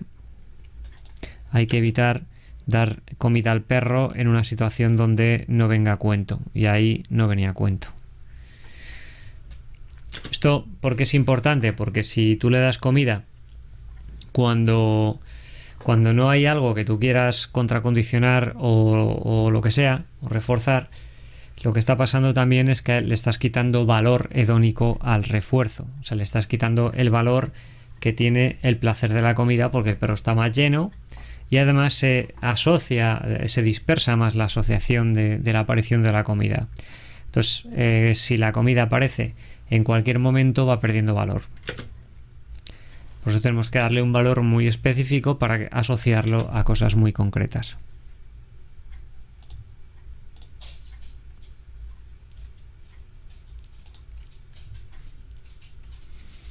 Ahora aquí vemos como el perro está mostrándose muy amistoso, ¿vale? Aquí vemos cómo ha notado la tensión del perro, aquí se sacude. Aquí está... Yo aquí es que estaba pendiente de esto porque el perrito estaba ritualizando con este. Entonces yo estaba... Digo, aquí va a haber pelea o algo. Digo, como siga el Yorkshire mostrándose con esa compostura. Vale, aquí vemos cómo se acerca el bichón. El otro, pues, lo que digo, reacciona de este modo. Y cada vez se va sintiendo más seguro. Entonces, esto es lo importante de cómo manejamos las distancias. Si el perro a esta distancia reaccionase, pues entonces tendría que utilizar distancias más altas.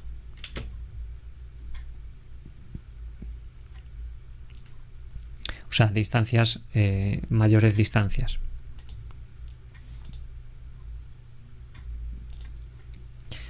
Entonces aquí poco a poco, pues ya después de estar aquí un rato, nos vamos acercando.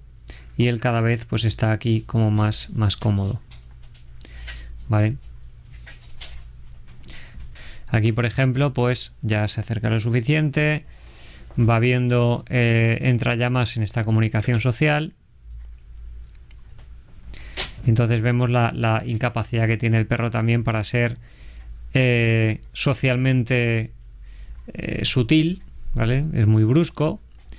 Pero al ver ese factor de timidez del otro perro, pues eso le hace a este perro pues sentirse un poquito más seguro y más proactivo socialmente.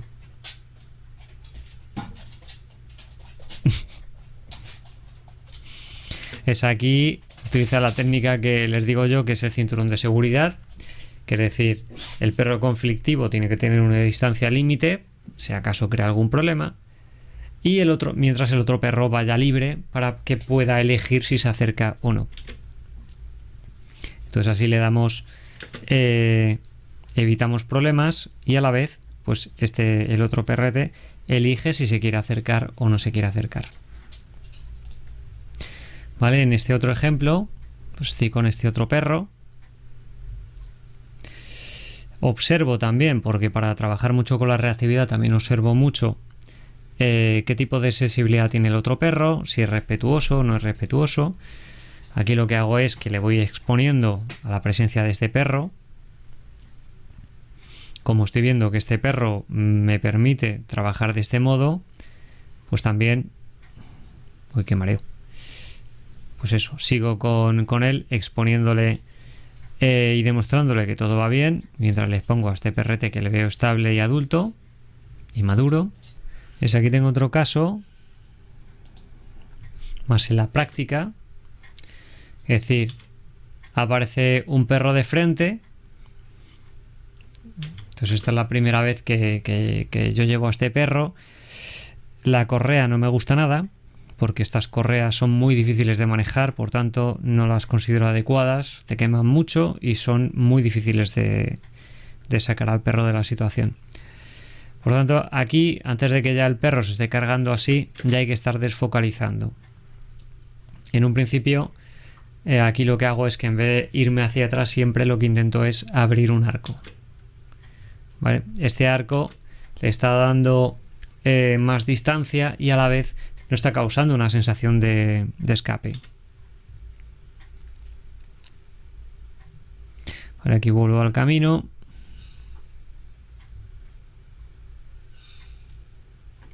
Y como vemos, como ahí se me clava y yo estoy incapacitado de sacar al perro porque la correa es muy mala, pues entonces el perro ya no tengo tiempo para hacer que no estalle. Entonces aquí, como vemos, hay bastante distancia de la correa. Entonces, si yo veo que ya el perro va a estallar o ha estallado, lo primero que hago es cortar la correa por medio de la otra mano o lo que sea, para eliminar todo este cabriteo que se da, que también es retroalimentativo. Luego, como vemos, estos perros muchas veces son... O sea, digamos que la reactividad en los perros es muy... vamos a decir que tienen muchísimos matices. Por tanto, cada perro, o sea, podría estar ahora de todos los casos que tengo, al menos guardados, porque evidentemente no los grabo todos, pero de muchos que tengo grabados, entonces de todos los que tengo, entonces podría estar mostrando muchísimos vídeos donde salen casos de perros reactivos y cada uno tiene sus propios tipos de reactividad. Por ejemplo, perros que lo mismo me admite muy bien un tipo de acercamiento, otro tipo me admite bien otro tipo de acercamiento, otros perros que son más reactivos en la salida, otros que son más reactivos en la entrada. Entonces, ahí lo que tengo que tener en cuenta es qué procesos están pasando a nivel de aprendizaje y de percepción del perro sobre el entorno. Por tanto, primero rompo las tensiones del principio si el perro, sobre todo, es al principio donde está más tranquilo y luego es al final. O sea, rompo las tensiones del principio si el perro es más explosivo al principio. Y luego, pues, si es al final, pues intento llevarle más a obediencia cuando son cuestiones más de que el perro está mejor, pero es en la salida social, cuando los animales se separan, cuando el perro pudiese atacar. O sea que cada perro tiene como sus problemitas. Hay un componente racial bastante grande en los tipos de reactividad. Por ejemplo, los perros tipo ovejero, como en este caso, que este es un pastor catalán, o muchos border collies o también bichones, tienden mucho a atacar a otros cuando se está alejando el otro individuo, que es a lo que yo llamo esas conductas de confirmación. Entonces, esta perra, por ejemplo, pues resulta que es muy intolerante al acercamiento de machos castrados. Entonces aquí viene Manolo a saludarme. Manolo, por ejemplo, pues es un perro que estuve tratando y no se acercaba nunca a ninguna persona. Entonces, después de trabajar con él, pues al menos sobre todo a mí se acerca. ¿Y qué pasa? Que Manolo, el pointer este, está castrado y la perra pues tiene algún tipo de problemas con los machos castrados, o quizás, como Manolo muestra una cierta inseguridad, quizás eso le producía a esta perra una cierta inseguridad y por eso ocurre esto. ¿Vale?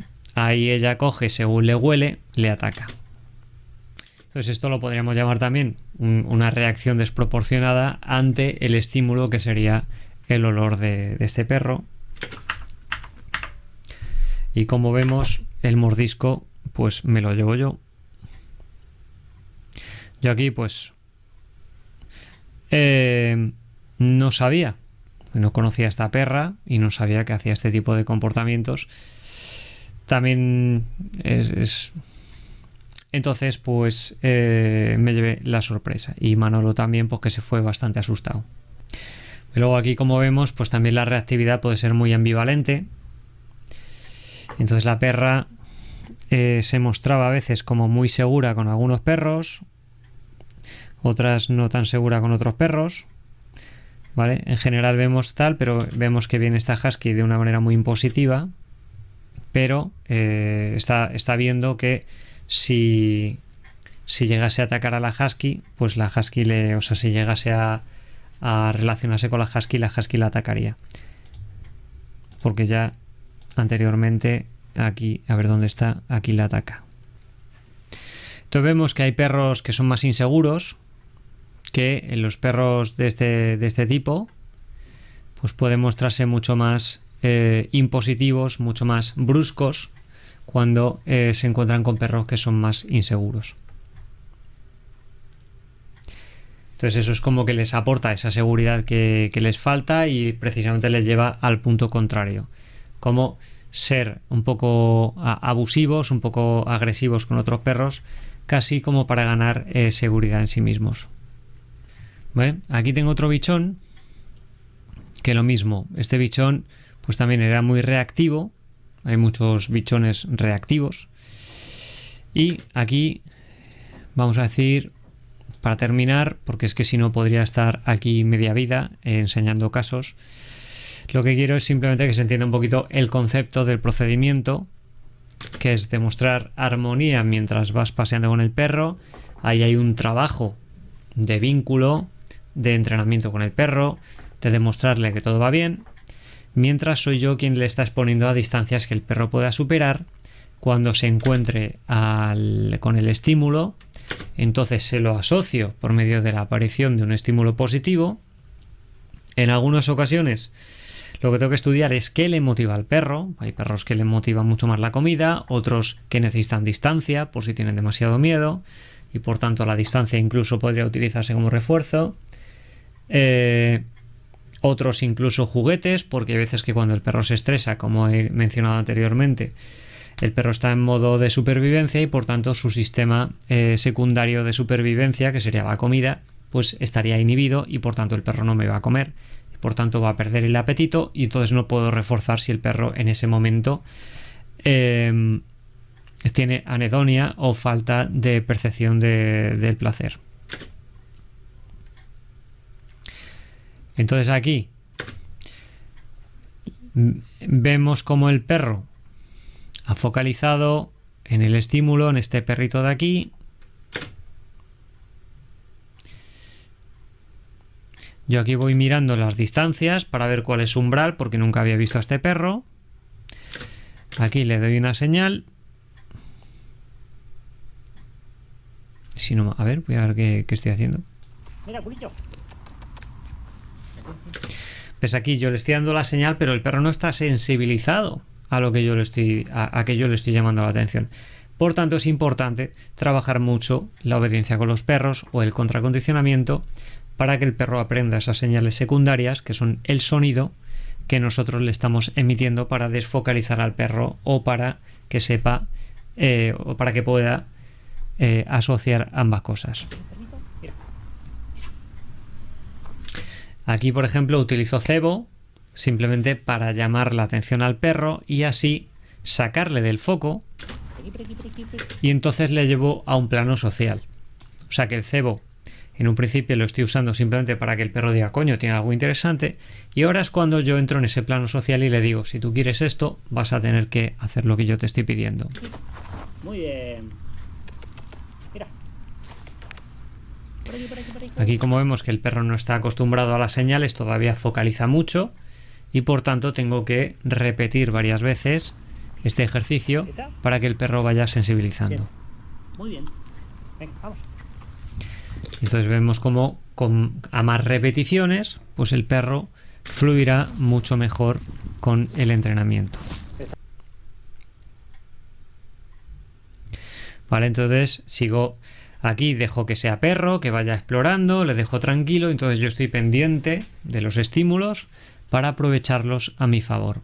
Entonces trabajo mucho con las distancias, evito las distancias cortas, que es donde el perro puede estallar, porque entonces al sobrepasar su distancia umbral, el perro va a entrar en defensa, y constantemente voy moviéndome de una manera no tensa, no lineal, sino más bien en círculos. Por tanto, en resumen, mirada a otro perro, contracondicionamiento o comida, en general lo vamos a dejar en comida. Por tanto, el perro ve el estímulo, le mando una señal, comida, por tanto, contracondicionamiento, y cuando el perro se va admitiendo mejor la presencia del otro individuo, o aprende simplemente que cuando doy una señal me mira, puede acabar con el tiempo aprendiendo que cuando yo le enseño a ese otro perro, o sea, que cuando vea a un perro desconocido, yo le voy a dar comida y por tanto dice, pues si veo un perro voy a mirar a la persona porque seguramente va a venir algo bueno, y en ese momento su emoción ya ha bajado, su emoción negativa ante la presencia de lo que siente como peligro está modificándose, porque el perro ahora mismo lo que está pensando es, si he visto a un perro es que van a pasar cosas buenas. Entonces ahí empezamos a bajar el nivel de tensión que siente cuando ve a otro perro, porque ya lo hemos contracondicionado, y entonces ahí es donde empezamos a trabajar la obediencia, como he enseñado antes, dirigiendo al perro en ciertas situaciones para que el perro pueda focalizar en nosotros o pasear al lado de otros perros haciendo diferentes cosas, y de ese modo también se va produciendo esa habituación. La idea general es que cada perro es diferente, pero tengo que tener en mi cabeza todos estos conceptos a nivel de cómo hago que el perro asocie la presencia de ese perro a cosas positivas, y a la vez cómo controlo los estados cuando el perro está alterado. Y para terminar, si el perro falla, si el perro se pone reactivo, hago lo que he enseñado antes también, que es simplemente acorto la correa, que solo también lo tengo por ahí en vídeos que hablo sobre reactividad, donde lo muestro con otros perros. Acorto la correa, me la pego más a la cadera y el perro me tiene que ver marcharme tranquilamente, le doy la señal de que nos vamos, y de ese modo estoy llevando esa agresividad a la irrelevancia, porque ni la estoy castigando ni la estoy reforzando, y por tanto le estoy dando algún tipo de... o sea, le estoy quitando todo tipo de valor. En fin, como ya he dicho, esto es un tema muy largo. No puedes trabajar nunca con la reactividad de los perros bajo la idea de que los perros van a parecer iguales, bajo una especie de procedimiento lineal, sino que hay que ser creativo, pero con la cabeza bien amueblada, sabiendo qué es lo que estamos haciendo en cada momento. Por tanto, cada decisión que estoy tomando tiene que estar fundamentada en un procedimiento que está en mi cabeza bajo un paradigma científico. Por tanto, si hago un procedimiento, tengo que saber qué está sucediendo detrás de esa opción que estoy tomando yo, para saber si en ese momento es conveniente utilizar un contracondicionamiento, si trabajar una habituación, una exposición sistemática, comprender los umbrales de distancia, etc. Y nada más, espero que algo de esto os haya resultado útil e interesante. Adiós.